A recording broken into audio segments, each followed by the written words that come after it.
Hello guys! Hello Aries! Welcome dito sa aking channel, Kapalaran 888 Aries. Alamin natin kung anong messages, vibration, gabay energy para sa lahat. Ito ay general reading. Pwede kang makaresonate Aries. Wow! Congratulations! Kasi may windfall ka dito. Okay?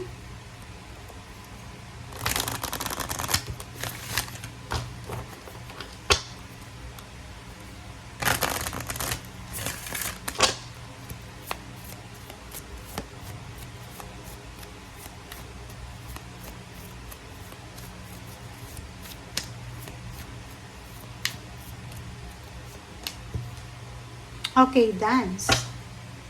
Okay, Aries. Yung two cards mo dito ay sobrang happy and celebratory yung dalawang to. Kasi dito sa barahang to, sinasabi na isang windfall, unexpected financial windfall, emotional windfall, or alam mo yung pag-ulan ng biyaya, pagpapala sa buhay mo. So, expect mo na to kasi may paparating na pag-ulan ng biyaya sa buhay mo. And ito yung magiging rason para mag-celebrate ka. Dito sinasabi na posibleng maraming rason ka para magsaya, maraming rason para magbunyi, mag-celebrate, or bibigyan ka ng pagkakataon ng universe na makapag-celebrate, or bibigyan ka ng pagkakataon ng universe na kumbaga maging masaya. Or parang siya yung parang siya yung payback time sa'yo. So maybe naka-experience ka ng hindi maganda sa buhay mo, na pwedeng payback time na ngayon na magkakaroon ka na ng blessings na talagang deserve mo siya. Okay, first two cards natin is 7 of Cups and 9 of Cups. Bibigyan ka ng pagkakataon ng universe ng choice and option para ma-manifest mo yung love life mo or yung emotion mo. So, parang ang dalawang parang to ay nagsasabi sa'yo, Aries, na nasa kamay mo yun, di ba? So, ipipresent sa'yo ng universe kung ano yung parang pwede na maging rason para maging masaya ka o rason para maging satisfied ka or accomplish, lalo na sa emotion, 'di ba? So, ang iba diyan, pwedeng maka-experience kayo ng like yun, ipipresent sa iyo ng universe yung taong pwede mong pakasalan or yung taong pwede mong pagkatiwalaan or yung pagkakataon na maging masaya ka talaga emotionally.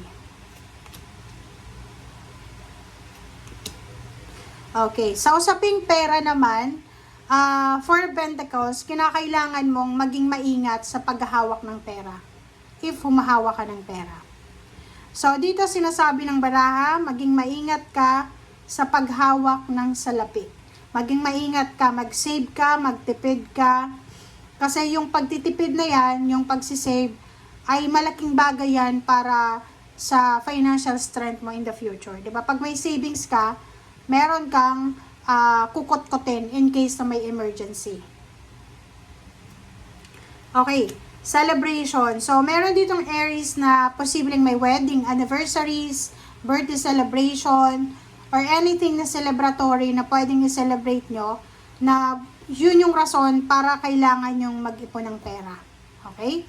So, ibig sabihin yan, yung mga Aries na to ay kailangan nilang bantayan yung expenses nila simula ngayon.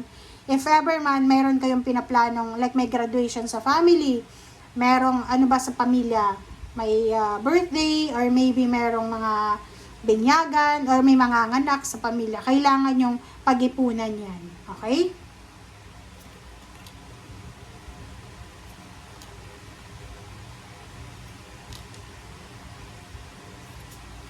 Okay, Aries. So, yung second part dito, resonated din siya sa first row. Kasi, sinasabi ng baraha na isang okasyon, aapaw kasi yung cups mo dito, umaapaw. Umaapaw yung cups, so meaning, merong rason para mag-celebrate ka, may rason para maging masaya, may rason para, yun nga, magbunye, 'di ba? So, yung Ace of Cups is sobrang happiness, sobrang joy, sobrang emotion, 'di ba? Umaapaw na emotion. And the Sun dito, sinasabi na sobrang maliwanag, klaro, 'di ba? So kung makikita mo sobrang parang victory party siya. Victory party. And at the same time dito, sinasabi na merong, like for example, salary increase, higher position, lump sum of money, job offer, or maybe may binubuksan kang negosyo, or kung ano man to na pwedeng pagkakakitaan nyo.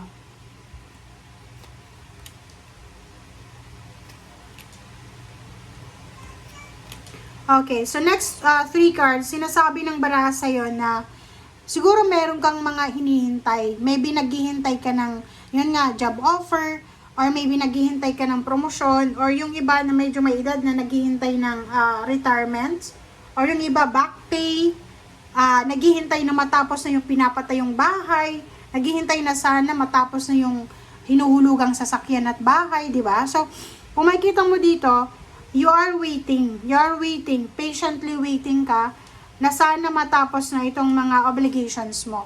Lalo na sa financial obligations, maybe marami kang utang na binabayaran, or maybe marami kang tinataguyod sa pamilya.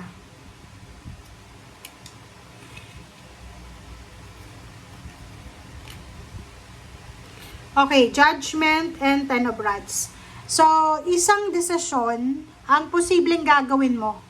Isang desisyon, isang action ang posibleng gagawin mo, and atong decision na itong gagawin mo ay pwedeng kumbaga pwedeng maging kumbaga dahilan to para may stress ka, lalo na sa pamilya.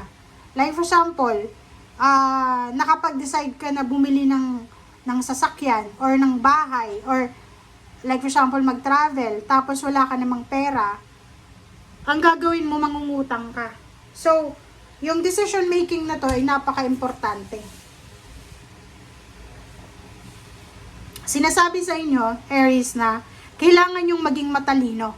Kailangan yung wag sumunod sa uso. Kung ano yung nakikita nyong uso, wag nyong susundin. Kasi, ang dapat mo daw na i-priority sa ngayon is yung wishes and dreams mo. Yung ano yung magdadala sa'yo ng kaligayahan 5 years from now. So, kung may mga naiisip ka, mga ideya na yan na gusto mong bumili ng ganito, ganyan, ng gadgets, ang mamahalin, gusto mong ganyan, ganito, bahay, lupa, sasakyan, mag-travel para mamasyal, tapos mangungutang ka, nako, wag mo yun nagagawin. Okay? Sa ilalim mo is 4 of rods. Sinasabi ng 4 of rods na to na make sure na ang i-priority natin simula sa ngayon is emotional stability, yung relationship mo with your siblings, kung may siblings ka pa, family, parents, or kung sino man to na malapit sa'yo. Okay? And kung makikita mo dito, sinasabi ng baraha, sa first 2 row na to, sinasabi sa'yo na sobrang happy and contented ka. Sobrang parang wish fulfilled siya, accomplished. May celebration eh. May pera, may relationship, stable. But pagdating dito, sinasabi ng baraha, marami kang choices and option na pwedeng hinihintay. Like, ang tagal-tagal mo nang pinagpipilian ito pero hindi ka pa rin nakakapag-decide.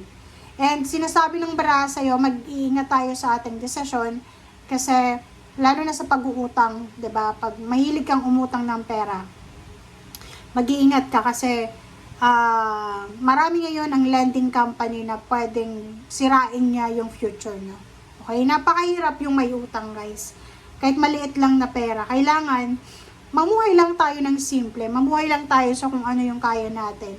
Hindi natin kailangan mangutang para magpabongga, 'di ba? Like, mangungutang tayo para magpatayo ng malaking bahay.